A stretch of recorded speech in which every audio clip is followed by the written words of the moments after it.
Check the mic and make sure it sound right, boys.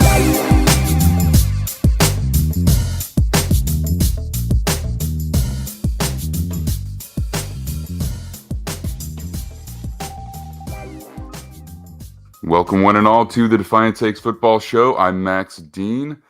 I am back with Brison Owens at the Max Dean on Twitter, at Brison Owens 16 on Twitter. So look, guys, we made it. The season opener was a great game. It was fantastic. It was a lot of fun. But this is where it's at, an entire Sunday of NFL football. And I feel lucky because the Jets are playing Monday night, which means I can watch all the other games. No stress, no distractions. I can really sink myself into it. So this is a fun way to kick off week one. How you doing this morning, Brison? I'm doing really well so far, man. Yeah, you mentioned it. Obviously, there's week 0 of college football. Then we've had week 1, week 2, all that kind of stuff. We had the Thursday night NFL game, but today is really when it feels like football is back because you've got a full slate of games. Everyone besides the Thursday and Monday night teams play. It's really when you just like it hits you that football is back, and it's back for until February. So it's a really exciting day. For sure. So we have a lot of games. Week 1, there's no buys. And they aren't doing the Monday night doubleheader this year. So we have every single game. We've got 14 games to choose today to pick. So we're picking them all against the spread. We are just, for the purposes of this, we're using the ESPN pick'em line. So, I'm sure they use a sports book, and I was too lazy to double check exactly which one that is. But we'll be picking them against the spread. Normally, Kyle will be with us, Kyle Nishida. Not with us today, a little early on the West Coast for him. So I think we're going to see what we can do about adjusting this. We might just start doing this preview on Saturday instead, and then letting it sit for that extra day. And then we could release it on the podcast feed, maybe. I don't know. Peek behind the curtain to what we might do to fix that. But okay, so let's go ahead and do it. We're going to get to it. Like I said, we have so many games to select. So, okay. The very first game on our docket today is the Carolina Panthers plus 2.5 at the Atlanta Falcons. So a divisional game right off the bat for them. Now, the Falcons are favored. They're in their home stadium, so it's not really a big favoritism. At only 2.5. No, I think we talked about this. This is really just a pick 'em line in the eyes of NFL gambling big books. So as far as the Falcons versus the Panthers, we have DJ Chark out for the Panthers and Adam Thielen questionable. And the Falcons, Jeff Okudah, cornerback, out. And then Kadarius Hodge, wide receiver, and Cordero Patterson, listed as a joker, which I think I heard that at one point. I forgot. But yeah, essentially do it all. Return man, receiver, running back is questionable as well. So that in mind, how do you think that the rookie versus the second-year starter are going to shake out? I mean, you can call it a rookie versus a second-year starter. I look at it as basically 2 rookies because Desmond Ridder played so little football last year. This is one of the harder games to pick, really, because I know when we talk about it for the NFL preseason show, we like the Falcons. We like a lot of what they do, but so much of it just depends on Desmond Ridder and how he looks. So there's just so many question marks going into this game because no one knows what either quarterback looks like. Overall, though, I am going to take the Falcons at the minus 2.5. I think they are the better roster overall, especially with the weapons that Desmond Ridder has to his disposal. I think they're going to run the ball a ton. They're going to run the ball a lot with Bijan. They're going to run the ball a lot with Algier. I think Desmond may even get a handful of nice runs out of him. I don't think they're going to ask too much out of Ridder in this game. And that Panthers offense, it was not pretty in the preseason. And it's just preseason, so I'm not going to overreact to it, but it was not pretty. I mean, we talked about on the preseason show on the Hard Knocks episode with the Jets, Quinnen Williams had 11 sacks that one day, he said.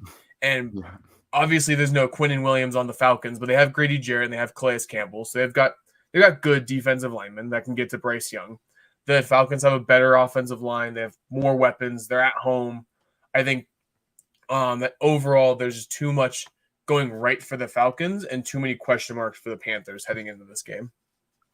Yeah, I have to agree with you. And really, what it comes down to is not this absolute lack of confidence in the offensive line for the Panthers, which I think it seems that a lot of people um, are expressing because it didn't look good, but they had time. They've had time now to settle in. I know that it might be bumps along the way, but I don't think it'll be that bad. But what I do think is that without DJ Chark, and we'll see about Adam Thielen, but even banged up, their receiver group just is not that great at this point. And I really like Bryce Young. I think he can do a lot of things. In fact, it wouldn't surprise me if he keeps this game within 2.5 points.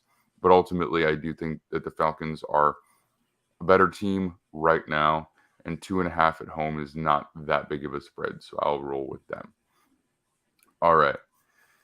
Next up, we have the Cincinnati Bengals favored 2.5 at the Cleveland Browns. So we have another divisional matchup in the AFC North this time. The Bengals will be missing Joseph Osai, their defensive end, and they will also, the Browns will be missing Juan Thornhill, the safety. So, this is a matchup of two teams that have legitimate Super Bowl aspirations. Now, one, we can say that very confidently. The other one, we don't know what it's going to look like. I mean, like we talked about the other week, on paper, or the other day, on paper, the Browns have tons of talent, but we just don't know what it's going to look like yet. And so it's no surprise that the Bengals are favored here, even on the road. They are the Super Bowl representative from the AFC 2 years ago, and then just last year they made it back to the championship game again. So they have a lot of credibility, right? And the Browns, we just don't know yet. So do you think that the Bengals come out and cover this spread on the road? So this one's really tough, honestly. I love the Bengals. We talked about on the show. I think they're gonna be the number 1 seed in the AFC. So I think they're gonna be really, really good this year. But historically in his career so far, Joe Burrow and the Bengals get off to a slow start. A lot of that is because Joe Burrow, for whatever reason, it's been different reasons each time, has missed the preseason. So he kind of uses weeks 1 and 2 a lot of times as like his own personal preseason games. And the Bengals, for whatever reason, struggle against the Browns. The Browns kind of have their number with whoever the Browns have a quarterback, with whoever the Bengals have a quarterback. It seems to be a good matchup for Cleveland. Overall, I do think the Bengals are going to get this done on the road. I think they're going to cover the spread. One of the big things I like going into this game, last season, the Bengals had the 5th best rushing defense in the NFL, and you know the Browns are going to want to run the football, so they can even just contain Nick Chubb and force Deshaun Watson to be the primary offense for this Browns. I think that puts the Bengals in a really good situation, letting guys like Trey Hendrickson and all pin their ears back, as they say, and try and get to him.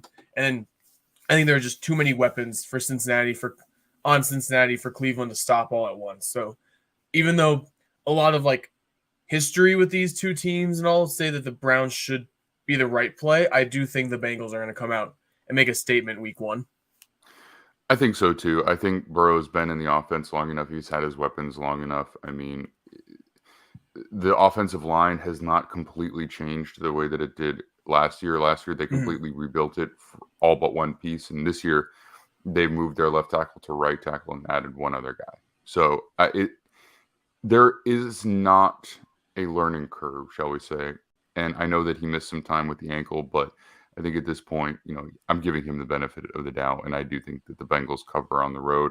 I think that they're pretty healthy, all things considered, Joseph Osai being a rotational pass rusher. So they have everyone that they need to win this game. And I'm not saying it will be a blowout, but I do think it will be a fairly decisive victory.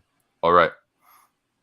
Let's continue on with another. It's a lot of divisional matchups week 1, but You know what? That's not surprising. We have the Jacksonville Jaguars as 4.5-point favorites on the road with the Indianapolis Colts. The Jags are missing Antonio Johnson, the safety, and the defensive lineman Tyler Lacey. And Colts have running back Zach Moss as doubtful going into this game. They also have Jonathan Taylor on PUP still. So, they are missing their running back group for the most part. And they're putting out their rookie quarterback who should be able to run the ball himself to some degree. But, I think there is a very legitimate reason that this line is 4.5. And the Jags are the defending AFC South champions. Now, it was a weak division, but they were still the best of it. So how do you feel about the Jags on the road today? Weirdly, so this game, I've seen a lot of people talk about this game as like the Colts being like their favorite play for this one. And a lot of it has to do with the fact that Anthony Richardson is a rookie. They have no tape on him. They have no idea what's going to happen with him week one. And the Jaguars last year, I think I saw gave up the fifth most or was the fifth worst defense against running quarterbacks. And obviously, like you mentioned, Anthony Richardson's going to run the football. Overall, though, I do think the Jaguars are just the better football team, enough to be favored by 4.5 points. So I will take the Jaguars. I think there's too much going right for them. Getting Calvin Ridley, adding to that receiver room. I think the defense will be slightly improved over last year. It was really young. So a whole second year with this core of a unit, I think will help this Jaguars defense. I think there's too much. Anthony Richardson's going to make plays with his legs, but we saw in the preseason, he also will make some really ugly throws and poor decisions. I think he's going to have a few of those in this game. I can see it being a situation where Anthony Richardson's keeping it close for a while, but then Trevor Lawrence in the second half is going to take over. He's going to put up a back-to-back touchdowns, give the Jaguars a pretty hefty lead. And I think it's going to come down to a rookie quarterback and rookie head coach against a duo who's been together for a whole year now. The head coach has won a Super Bowl. Trevor Lawrence made his mark as one of the better quarterbacks in the league. I think they're going to continue on with that momentum to start this season. So I get why a lot of people like the Colts. One of the main reasons might be also the Jaguars' offensive line isn't great looking. And with no Cam Robinson for a suspension, that makes it even more stressful with DeForest Buckner on the defensive line. But I just think there's too much for Jacksonville to not take the better team in this game. Yeah, I'm with you. I mean, they have questions themselves. I think their offensive line is suspect, and I don't know if it's going to be a big issue, but I kind of need to see it be solid before I can be confident in it. But at the same time, there isn't a phenomenal pass rush for the Colts. And they have guys that may develop into that. Maybe Kwity Paye, another year in, takes that step forward. DeForest Buckner is always a very good player. But I don't see them so loaded up front that it's guaranteed to be a big issue. I think that the Colts defense will give the Jags, some trouble. Like I said, I don't think it will be a blowout. But I do think that the Colts offense is going to struggle enough that 4.5 points is realistic, even on the road. So I'll take the Jaguars here as well. And, we might just get some freaky plays where Richardson takes it to the house on a 70-yard rush. But they can't rely on plays like that to win against a playoff contending roster like the Jaguars. So I'll take the Jags minus 4.5. All right, our first non-divisional game of the day, and one of the larger spreads of the day, I think the largest actually, we have the Tampa Bay Buccaneers visiting the Vikings. The Vikings are favored by 6.5 points at home. The Bucs are missing, they have at least listed as questionable Kalijah Cansey, their first-round pick at defensive tackle, and guard Cody Mock, both rookies, both questionable. The Vikings have Marcus Davenport, their edge rusher, listed as questionable as well. So what do you think about this game? I mean, we've got Baker Mayfield in his first regular season start for the Bucs. The Vikings are bringing back the majority of their offense, obviously without Dalvin Cook. They're hoping to slide Alexander Mattison in that spot. They add a rookie opposite Justin Jefferson in place of Adam Thielen. But aside from that, it's pretty much what they were last year. Defensively, we've seen a bunch of shifts, but it can almost only go up because they were really, really bad last year. Yeah, this was Bucks. Go ahead. Oh, my bad. I thought you go ahead. No, I was just gonna say, and the Bucks have most of their defense returning, and they're very talented. Maybe underperformed a little bit at as the year progressed, but Kalijah Cansey being the only guy that they're missing right now, or even potentially missing, we should say. Yeah, this was one of the tougher games for me to pick because 6.5 points is really scary to pick for the Vikings. That's what I'm picking here because even though the Buccaneers, like you said, that defense pretty much for the most part, other than missing Cansey, is healthy, and I think people forget that this is a Super Bowl winning defense. A lot of the players from that Super Bowl team are still on this defense. I like their secondary probably more than most people do. I think they have a lot of solid players in the secondary, which makes this a little bit of a tougher matchup. But ultimately, the Buccaneers are trending in a direction that I don't love heading into the season, despite having a pretty talented roster overall. Like there's a lot of solid veterans on this team. The feeling of this team aiming for a higher draft pick kind of it scares me to pick them in games like this against a team that, was very good last year. I think they're going to be good again this year. I don't think they're going to win their division, obviously, but I think they're still going to be a very good team. The Vikings do still have Justin Jefferson. I like Jordan Addison. I think Madison's going to be good. I don't know if he's going to be as good as Cook was for them, but I think Madison's going to be a good running back. It's tough, but I like the coaching staff the Vikings have. I like the momentum they have as an overall franchise. I know they're not picked to do great when it comes to playoff time, especially this season, but I think they're good enough to get a good, pretty easy win against the Buccaneers week 1. Well, I certainly think that they're going to get the win. I would pick them to win outright in a pick 'em, but I don't love the spread. I think it's a little bit too big for me. The Buccaneers are good on defense. They are. They have talent across the board. I think as the season progresses, if things don't look good and it looks like Todd Bowles is probably on his way out, you may get some performances that are unspectacular from the defense. But I think for now, at least, they're going to come to play. And so I'm going to take the Bucs to cover. I don't think that they will win. Fortunately, I don't have to pick that. But I do think that they can cover a 6.5 point spread in week 1. I think Todd Bowles is a talented defensive mind, and he'll have some things put in place to slow down the Vikings a little bit. So we will see. But I'm going to take them to at least cover. All right. The Tennessee Titans at the New Orleans Saints. So we have a cross-conference game in the South. The Tennessee Titans, they did not win the division for the first time in a few years last year. They were still very good defensively, a lot of questions on offense. The Saints also did not win their division last year, but they are, let's say we're a little more confident in them going forward, at least for this year. So they have veterans. They have veteran quarterback. They have a team that is in place because most of those guys have returned. Even Carr, he still has some familiarity with this coaching staff, as Dennis Allen was his head coach at one time in Oakland. Now, I know that's not offensive, but still, they know what to expect out of each other, and I think that goes a long way. So the Saints are favored by 3.5 points at home, so it's a small favoritism, but they are favored. Titans are missing cornerback Trey Avery.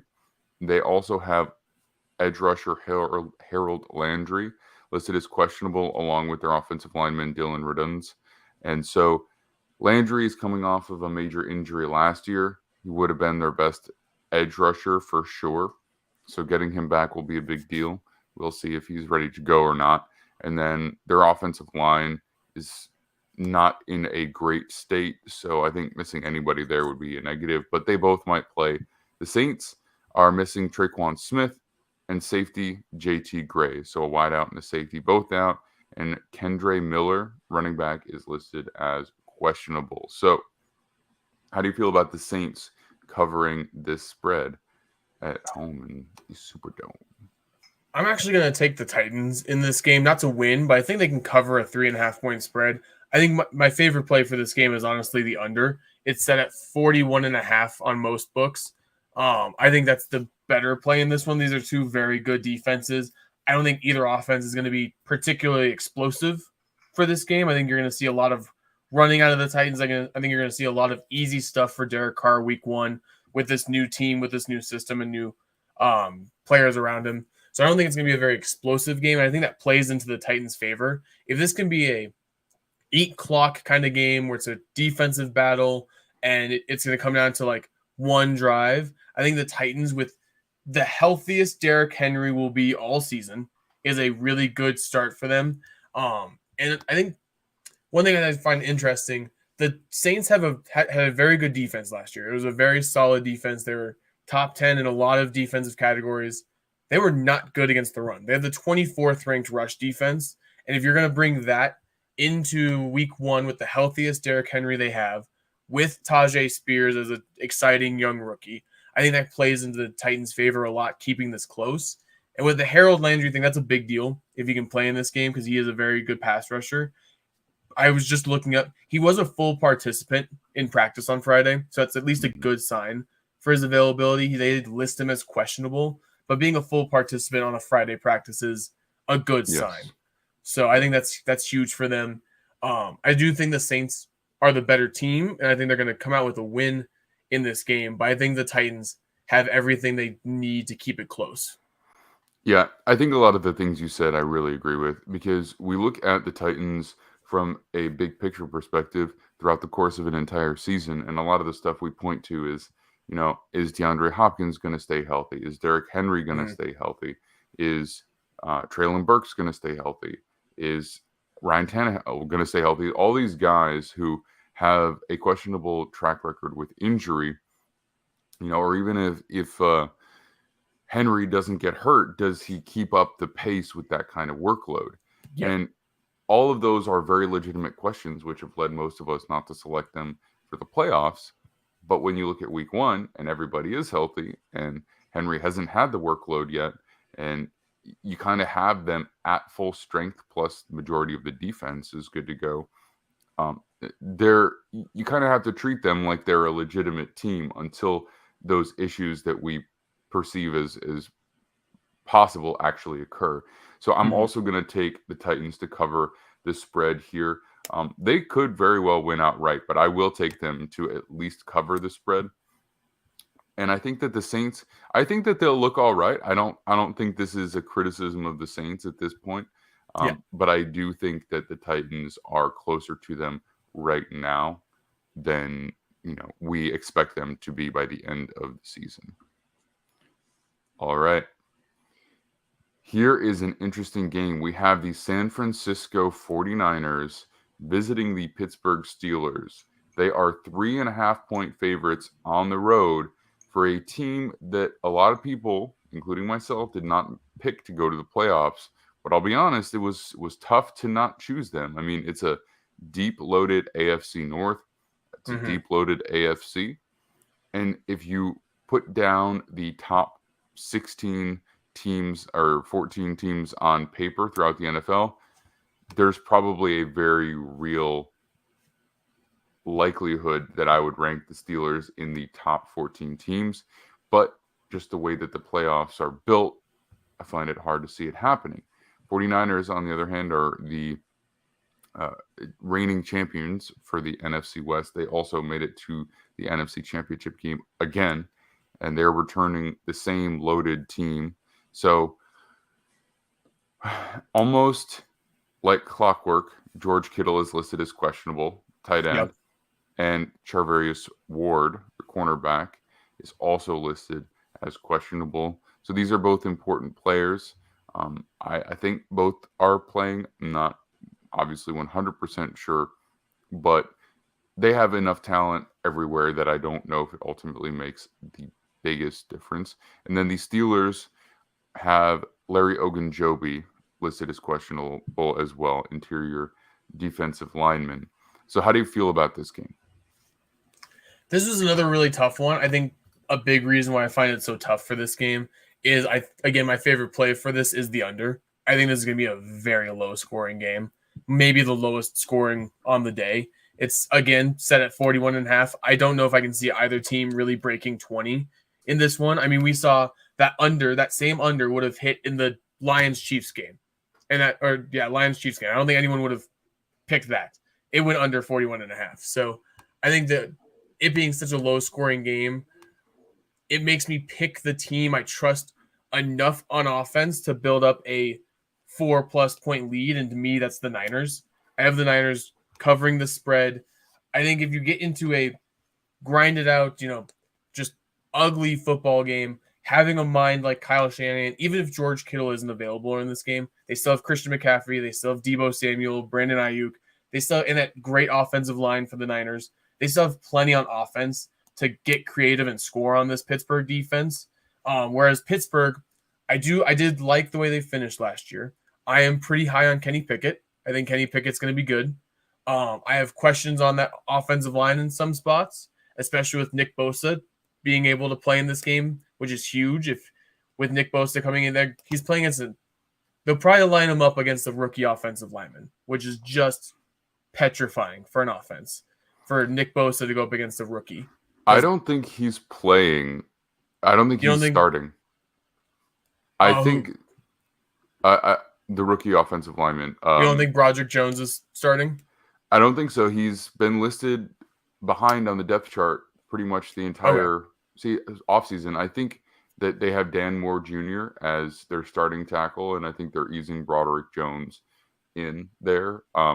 So unless there's an injury, I don't think that matchup is going to take place today, just to throw it out there. Both even then, Nick Bosa against any tackle, you favor Nick Bosa in the game. So I think Nick Bosa is going to make his mark. This Niners defense in general is going to make life very difficult on Kenny Pickett. I don't love Matt Canada as an offensive coordinator, which doesn't help. It's really tough when you give the home team 3.5 point favorites, and we think they're as good as Pittsburgh can be. But ultimately, I think the Niners just have enough that I like more than the Steelers heading into week 1. Yeah, well, they are very well loaded. This game's cool because it has 4 players who I think are legitimate contenders for Defensive Player of the Year. Minkah Fitzpatrick, I think, is an interesting play. He's an incredible safety. Then Nick Bosa coming off of winning it last year. Then you got TJ Watt 2 years ago.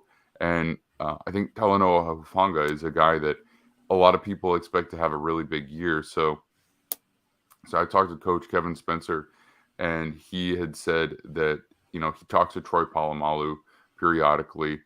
He was special teams coordinator for the Steelers at one point. So he knows Troy, and Troy trains Hufanga just in some way, shape, or form. And he basically said that, this guy is going to take another step forward this year. Like, that's, those are confident words, and I don't think he's just spouting off. So if that's the case, then he's going to have a very good year as well. And then, to be honest, I don't even think it'd be out of the realm of possibility that their inside linebacker is a Defensive Player of the Year candidate as well, Fred Warner. So this is a defense-heavy game. I'm going to take the Steelers to cover at home. Mike Tomlin doesn't have the resume and the reputation he has by losing at home on opening day, right? Yep. I think they are going to be ready to go. So even if they do ultimately fall short, it's going to come down to the wire. So I'm going to take them at +3.5 here. All right. This game, I actually am kind of surprised that this is not the largest spread of the day, but we have the Arizona Cardinals +5.5 going to the Washington Commanders. So obviously the spread does suggest that they are not super confident in the Cardinals' chances here, but considering they're traveling across the country, the Commanders have a much better roster, and they are at home. 5.5 is not too terribly much. The Cardinals will be missing Kelvin Beachum, who is a starting tackle. Actually, I think he's not a starting tackle anymore. Yeah, because Paris Johnson Jr. is now the right tackle for them. So they'll be missing him. Then they have Marquise Brown and Zach Ertz listed as questionable. So two important offensive skill players. The Commanders, they are missing Chase Young for sure. He's out. And then James Smith-Williams, defensive end, is questionable as well.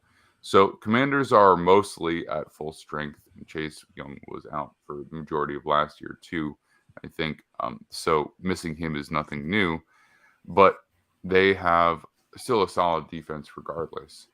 And then the Cardinals, we don't really know even what they're going to look like in any way, shape, or form this year. And I picked them to be the first overall pick. So how do you feel about this matchup? Do you think that the Cardinals cover their spread across the country? I think that Washington's going to cover the spread. I think the reason why it's so as low as it is because Washington's rolling out Sam Howell, who, again, practically a rookie. He's played one real NFL game so far in his career. So he's practically a rookie heading into this one. So there are question marks with that. I do like Sam Howell. I think some people tend to forget he was trending at one point in his college career to be a possible number one overall pick. His last year at North Carolina was not good, and it kind of tanked his draft stock, but he was really good in North Carolina up to that point. So I think people forget that he is a very talented quarterback. He has a really good offensive coordinator in Eric Bieniemy with him now, a really nice piece of collection of weapons. He has two running backs I like a lot with Antonio Gibson and Brian Robinson. They have good weapons for him, led by Terry McLaurin, obviously. And then I like Jahan Dotson a lot. So I think that Washington on offense is going to be better than people think. And then even with Chase Young out, like you mentioned, he was out for basically all of last season, and they still had a really good defense. So I think they're going to have the same type of production again, especially heading into this game against a team, like you mentioned, we all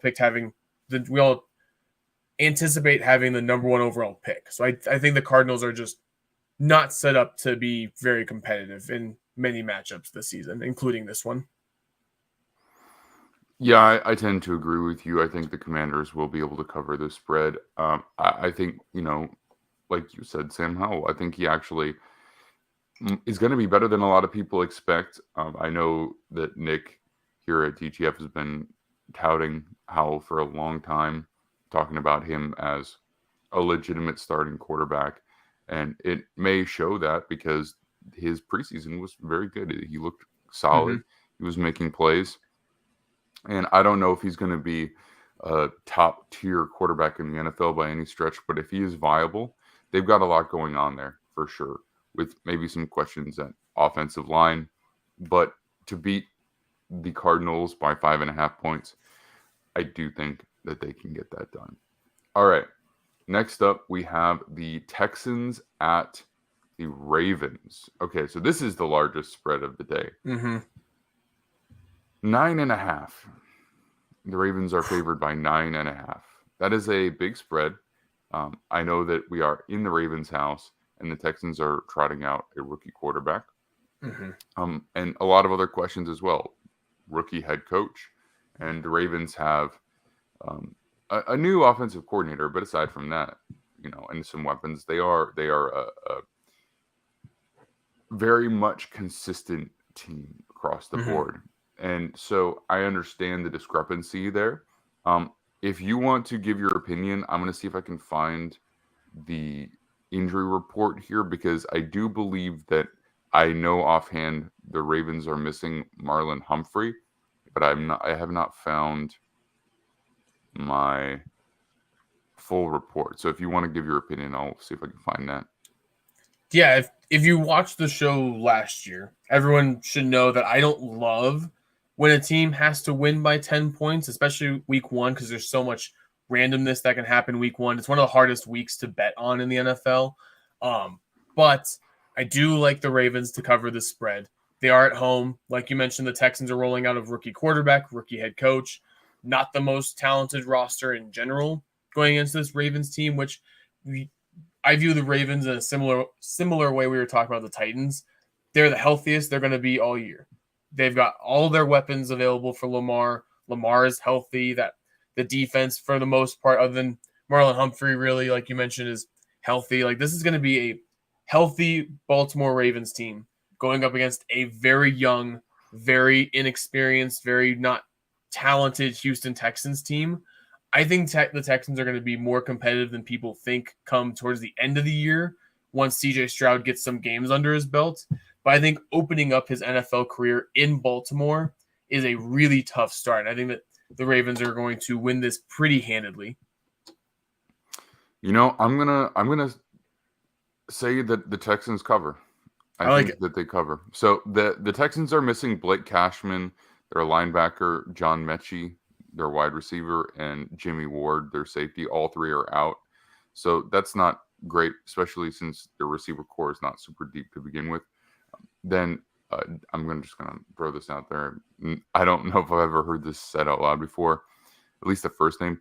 Dare Ogunbowale, the running back, is questionable as well. The Ravens are missing Marlon Humphrey, and then Mark Andrews is questionable as it stands. So we shall see. I think the Texans cover. I don't love confidently saying that a team is going to win by 10 or more points in week 1 of the NFL. It's just so up in the air. There's so much we don't know about these teams. The Commanders over the Cardinals was already challenging enough, and I did take them to cover that, but 9.5 is just too much because the Texans, they're going to pull some stuff out of their back pocket, things that are going to work in week 1 that might not work going forward once people have seen it on tape, and they have a rookie quarterback, but he was drafted 2nd overall for a reason. He can make some serious plays. He can make plays with his legs. He has a big arm. So I think that they'll be in it. Will it slip away at the very end and then the Ravens ultimately cover? Yeah, I could see that playing out. But I'm not going to pick it to be that way. I'm going to take the Texans to cover a 9.5 point spread. All right. The Green Bay Packers are at the Chicago Bears. Packers are plus 1.5. So the Bears are essentially getting a home favoritism here. And aside from that, this is a pretty close game, which I think is fair. The Packers are missing Christian Watson, young talented receiver, and then Romeo Doubs is also questionable. So 2 of their young receivers may not be available. And then former Packer tight end Robert Tonyan is questionable for the Bears. Aside from that, Bears have everybody that is not already on IR or PUP. So how do you feel about this? The Packers at plus 1.5, they return a lot of guys with some injuries at the receiver position, and then the young quarterback, obviously. And then the Bears, they're coming off of having the 1st overall pick and added a lot to the team to try and get better. Yeah, this is not my most confident pick, but I've got the Packers covering the 1.5 point spread, which almost means I have them winning the game. I mean, it's just, if they're going to lose by 1 point. That's what I'm saying with this pick. And I think that the biggest thing for me is this Bears defense was really bad last year. I don't think they made too many major improvements to give them a huge boost. They were last in the NFL in sacks, and they had the 2nd worst run defense in the NFL last year. And Jordan Love, I love this stat so much. Jordan Love was had the most dropbacks in the NFL preseason without getting a single quarterback pressure, let alone a hit, a sack. He didn't get pressured once in the preseason. And I doubt David Bakhtiari played in the preseason. I didn't watch every game, but I doubt Bakhtiari played much. I don't know about Elton Jenkins. Those are 2 really good offensive linemen for him that didn't play, and they didn't give up a single pressure. And so that does not bode well for the Bears defense. I think the Packers are going to run the ball a ton in this game with Dillon and Jones, considering this is Jordan Love's 1st season as a starting quarterback. They're missing Watson, Romeo Doubs potentially out as well, like you mentioned. So not a ton of weapons at Jordan Love's disposal. So I think they're going to really lean on the run game. And then this Packers defense, I think, is going to be back to that top 10 form like this talent suggests it can be, especially in the secondary with Jair Alexander back. So I think The defense for the Packers is better than the Bears. I think that the offensive line is better for the Packers. I'm not the biggest Justin Fields fan. I have not seen enough out of him to give me a lot of confidence in picking him in a lot of games. So I think ultimately it comes down to, I think the Packers can control the line of scrimmage better, and I think they're better coached. So I have the Packers, even with Jordan Love's first season as a starter, covering the spread. I do think that they're going to win this game straight up, so I'm definitely Nice. going to take them to be favorites. So they are a much better team overall. I think the Bears, they made an effort to get better at the offensive line. They're bringing back Braxton Jones, who's now a second-year player, who you would be optimistic would improve. And you added first-round pick Darnell Wright, who's a very good tackle prospect and the right side. But Tevin Jenkins is on IR again. Then I believe Cody Whitehair has a hand injury, and so he cannot snap. And he's always had guard center versatility, but that means that the guy that you projected at center is now at guard. Then you got Lucas Patrick at center. And I don't really love the offensive line here, especially early days. And the Packers have a great defensive front and just a good defense overall. I think they have a real opportunity to be a top 3 to 4 or 5. I mean, potentially even better defense. So I suspect that they'll be pretty much ready to go week 1. They already had a lot of talent up front. They added another first-round pick to the stable of pass rushers. So I think it would be pretty tough for the Bears to win this game, honestly. And I think they'll be better than first overall pick bad, but I still think that they've got a lot of work to do. And they need next year, they need progression from their investments, and then they need that one more year of draft capital that they have coming their way and multiple first-round picks. They need that to, I think, really be competitive. One more offseason to get there. So I think the Packers, how good they are will ultimately be capped off by how good Jordan Love is. But I do think that they are better than the Bears right now, today. All right. The Raiders at Broncos. So the Raiders get a 3.5-point leeway here visiting the Broncos. They are probably the worst team in the division. The Broncos are coming off of a disappointing year, and they hope to be significantly better going forward. Bring in the new head coach and all the 9 yards that we've talked about to pretty much talk to death at this point. But the Raiders are not well, I was going to say they're not missing too much, but they are missing Chandler Jones, who's out for personal reasons because that was a whole debacle last week. And then cornerback Brandon Faison as well. Then questionable DeAndre Carter. Broncos already have issues at the receiver position, having lost Tim Patrick, and Jerry Jeudy is questionable for this game. I believe I heard that he was practicing, so I think he's going to probably be out there. And then Riley Moss is cornerback, and he is questionable as well with an abdomen. All right. So I know what you want to say. But do you think that the Broncos cover a 3.5-point spread at home? It's really tough because after last season, there's not much to give confidence in Broncos games going into this one. I think what gives me confidence is knowing that I think the Raiders are just that much worse than the Broncos. I have no faith in the Raiders in a lot of these games coming into the season. They had a really bad defense last year. They were, I believe I just looked, they were bottom 5 they had the third least amount of sacks last season. And that's with having a guy like Max Crosby on this defensive line who's a star. And this defense still couldn't really get to the quarterback. And then you look at what the Broncos did this offseason. They brought in Mike McGlinchey. They brought in Ben Powers. Garrett Bowles coming back from an injury. Lloyd Cushenberry coming back. Quinn Miners another year under his belt. I think there's going to be a much better offensive line than people think this season. I think they're really going to lean on the run game, not just out of Javonte Williams and Samaje Perine. I think they're going to ask Russ to run again. If you looked at the preseason game against the Niners, it looked like they purposely wanted Russell Wilson to run the ball a ton in that game just to show that he can still make those plays. I know that the absence of a lot of receiver depth in this game with Jerry Jeudy kind of 50-50 right now. I'm not sure what's going to go on there. He was listed a day like yesterday. There was optimism he was going to play because he practiced throughout the week. He said that he was feeling good.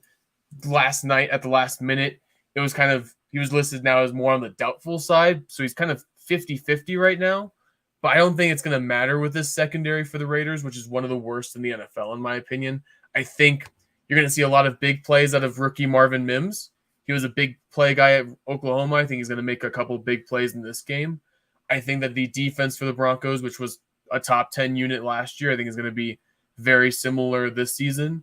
And I think with Jimmy Garoppolo coming over from the Niners, his first season with the Raiders, I think it's going to be a little choppy to start the season, especially with how bad that offensive line is. No Josh Jacobs during the training camp, so he's learning on the fly with Jimmy.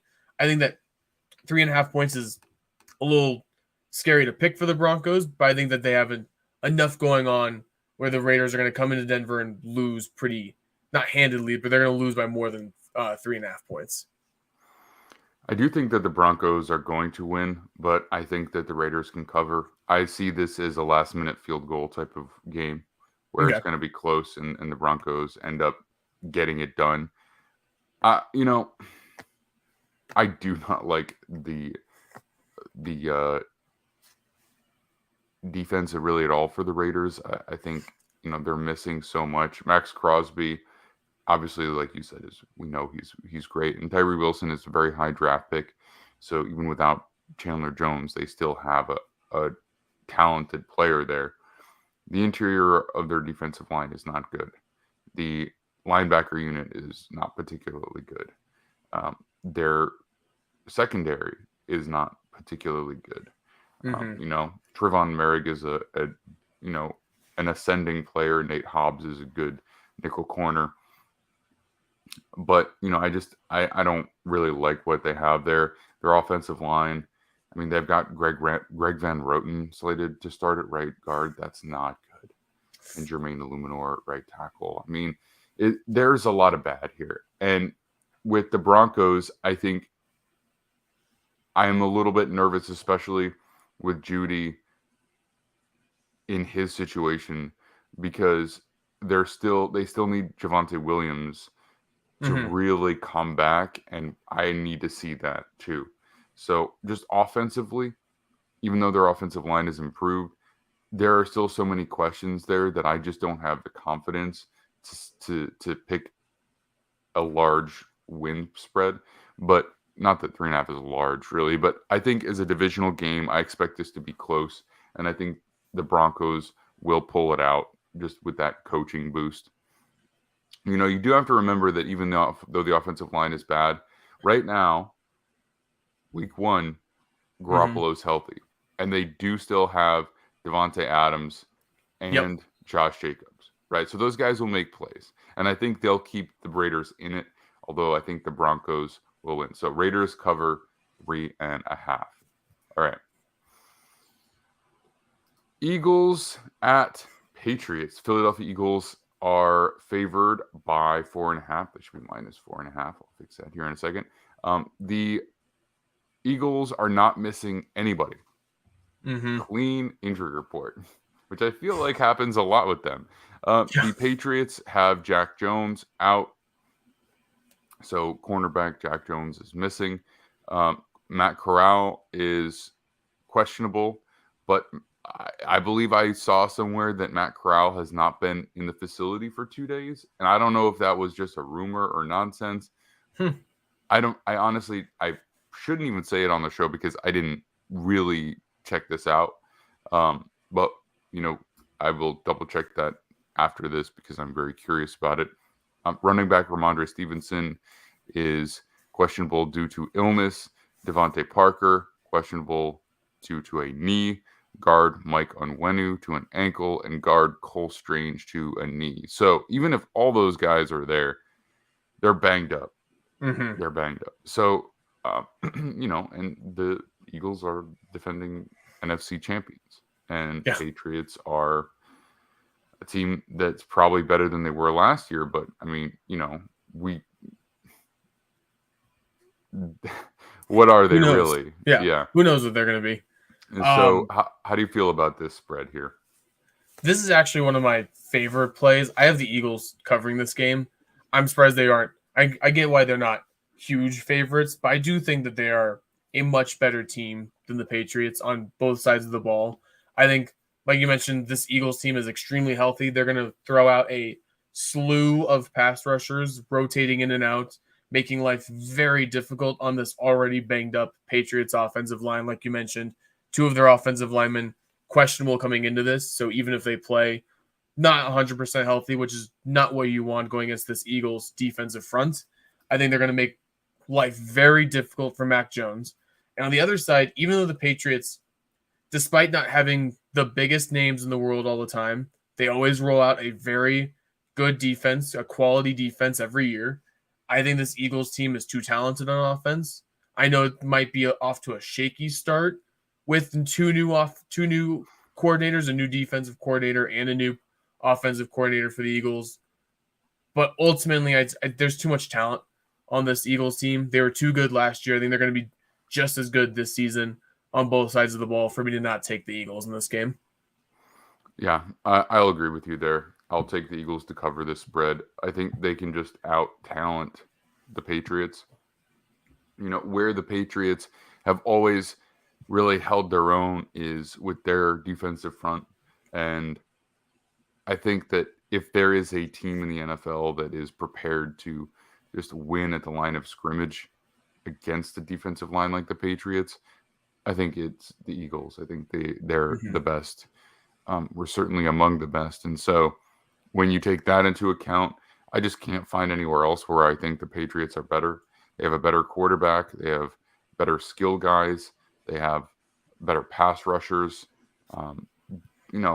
Aside from linebacker or safety, I just don't think that's the edge that's going to give you the game, right? So yeah. I'll take the Eagles to cover -4.5. All right.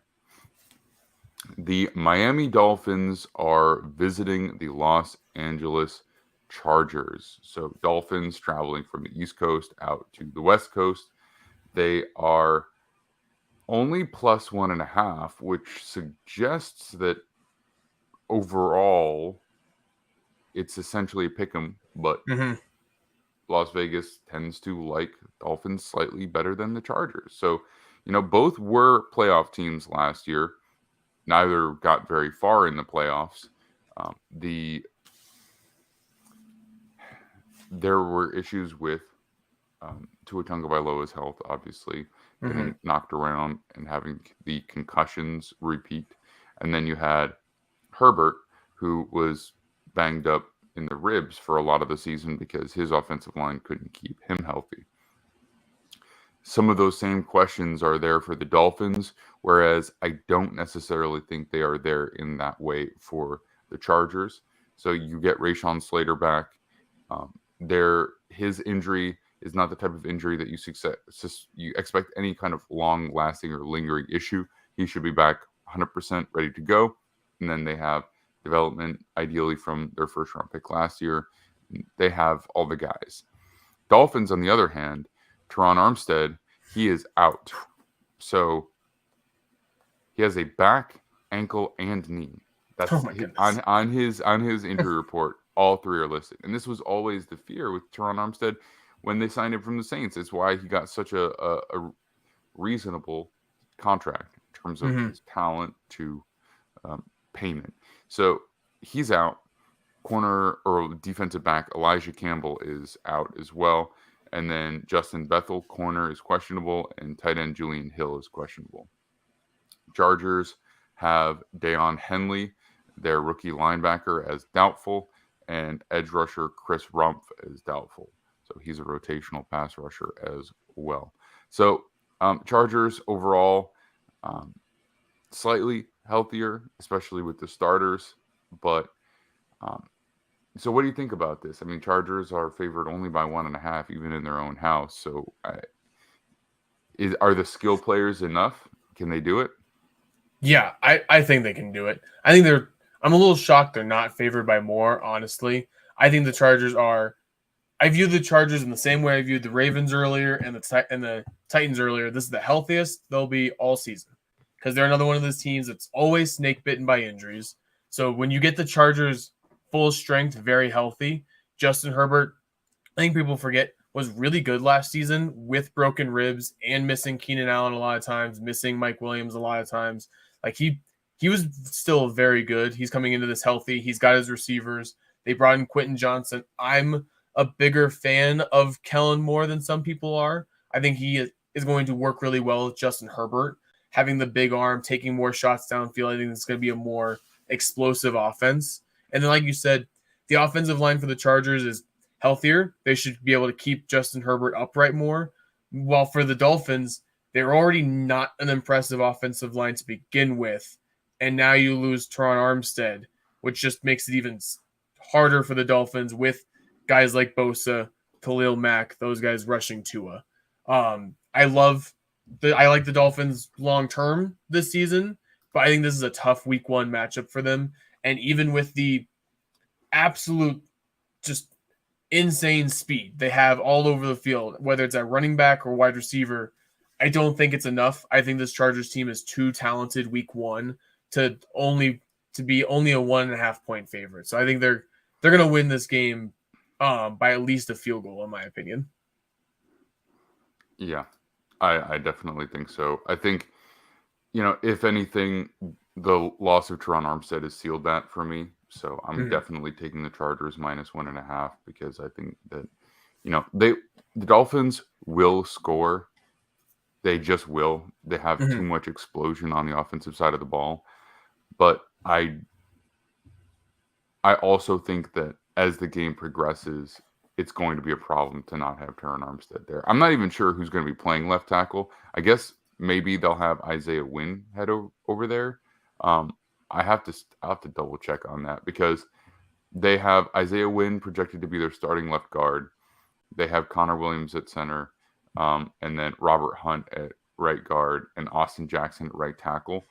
I mean, I think what makes the most sense to me is that you probably have Isaiah Wynn go to left tackle and then Liam Eichenberg move to left guard, but I'm not totally sure.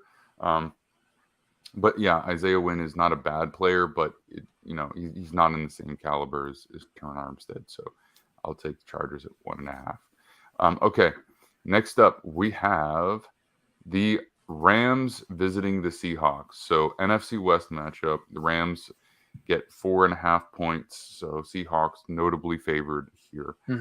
The Rams are missing, I think, is Cooper Kupp playing or not? He was put on IR. Okay, yeah. Well, I don't think he's on IR because he's listed as out. So he wouldn't be listed as out if he was officially on IR. But I can double check that. So Stetson Bennett is out, Cooper Kupp is out, and tight end Hunter Long is out. So a few guys, Stetson wasn't projected to play today, so not necessarily a problem. Hunter Long, I think, is a depth type end. And then for the Seahawks, Jamal Adams is out. Kenny McIntosh, running back, is out. And they have listed as questionable guard Damian Lewis and cornerback Devon Witherspoon. So, they're a little banged up as it is right now as well.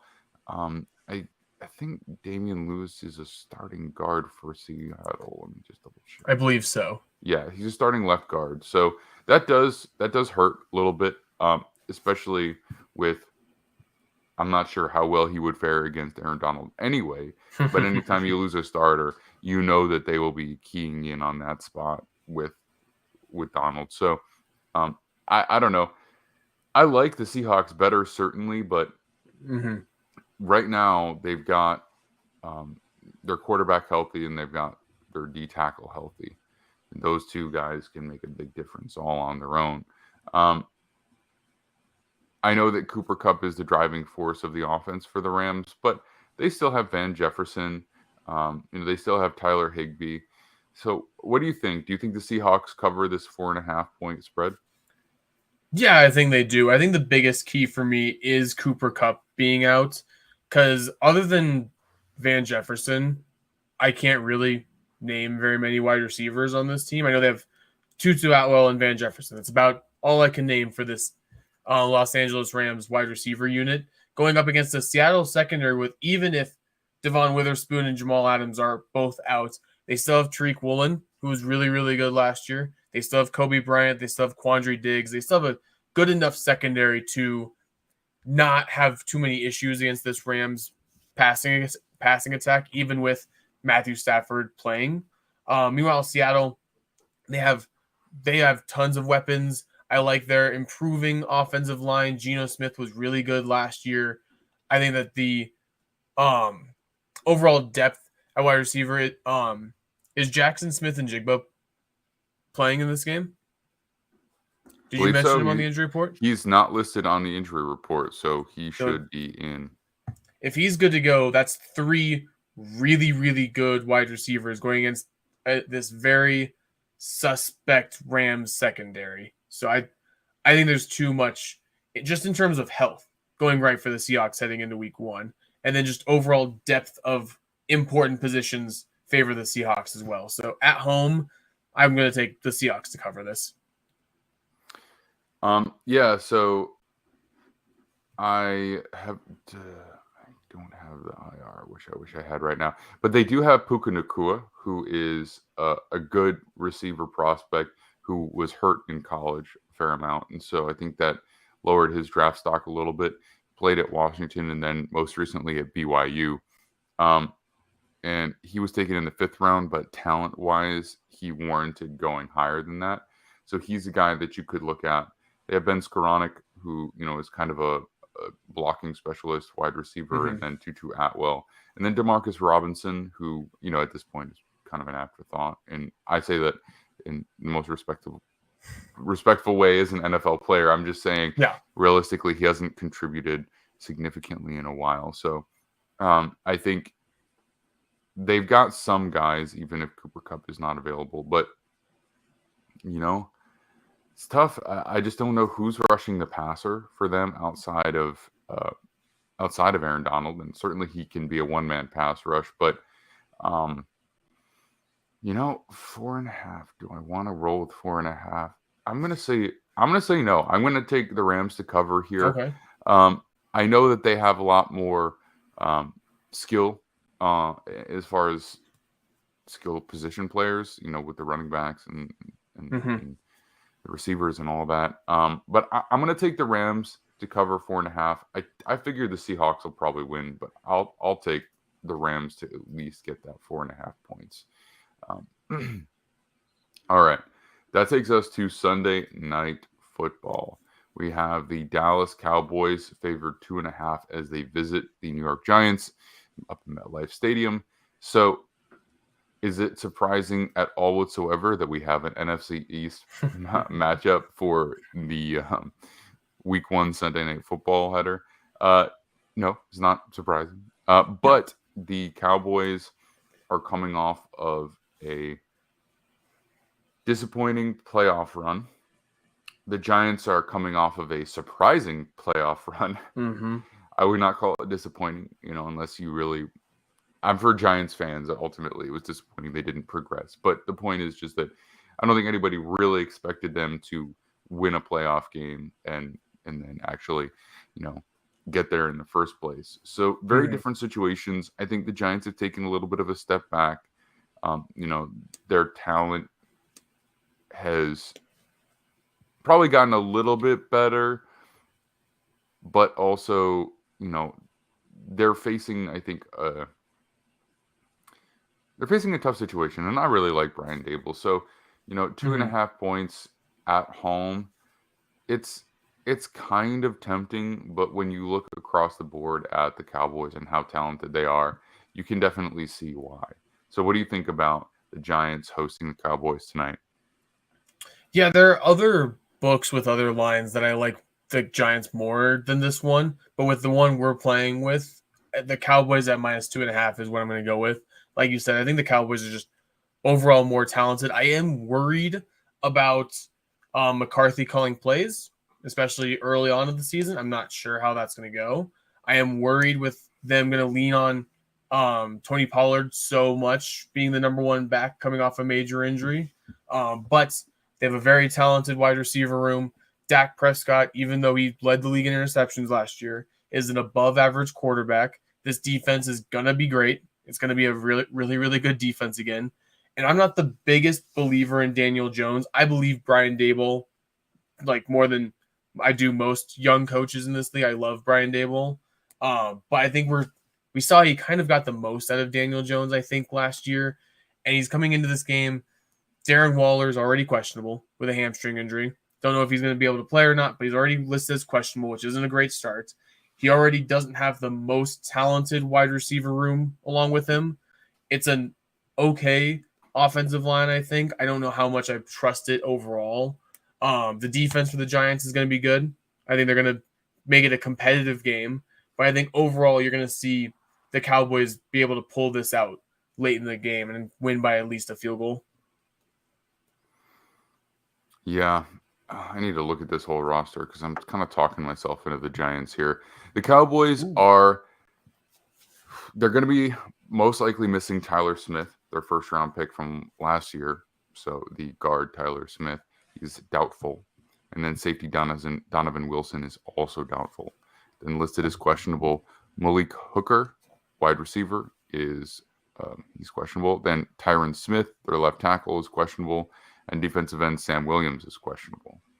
Giants, on the other hand, will most likely be without defensive back Cordell Flott, who's generally a nickel player. He's listed as doubtful, along with defensive back Javarius Owens and wide receiver Wan'Dale Robinson. And then Cam Brown, their linebacker, is questionable, along with defensive lineman DJ Davidson and tight end Darren Waller, who you just mentioned. So, you know, Adoree Jackson and Deontay Banks, Darnay Holmes, McKinney. You know what? What the heck? I'm going to take the Giants here to cover. I like it. You know, I think they have the coaching edge. I know Dallas, they've got a lot of guys too. Yeah, I'm going to take them. I know I love that defensive line of the Cowboys. I really do. But I'm going to I'm waffling hard. I'm just going to commit. I'll take the Giants to cover. I don't feel great about it. To me, this is pretty much a pick 'em. I think they both have solid defenses, if not really good defenses. I would have been more confident if I knew Tyler Smith was going to play, and if I knew for sure Tyron Smith was going to be playing. But the fact that one is doubtful and the other one is banged up, it makes me nervous because they have a very good interior defensive line in New York.